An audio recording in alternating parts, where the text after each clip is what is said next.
ஐயனை காண வர எல்லாருமே நேராக ஐயனை போய் காண மாட்டாங்க. ஏன் ஐயனை காண மாட்டாங்கன்னா, இங்கேருந்து போகிறவங்க குளிக்காமல் இருப்பாங்க.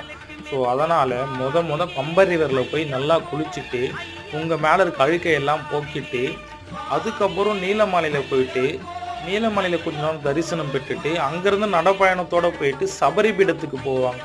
இது மாதிரி எதனால் ஒன்றுலேருந்து இன்னொன்று போகிறாங்கன்னா, நீங்கள் நேராக போய் ஐயப்பனை சபரிமலையில் காணக்கூடாதுங்க.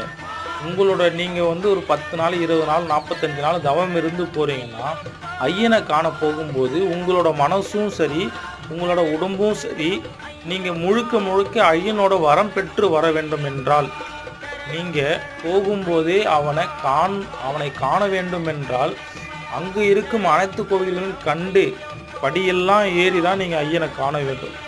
அப்படி கண்டால் மட்டுமே ஐயன் உங்களை வரவேற்கிறான் என்று அர்த்தம்.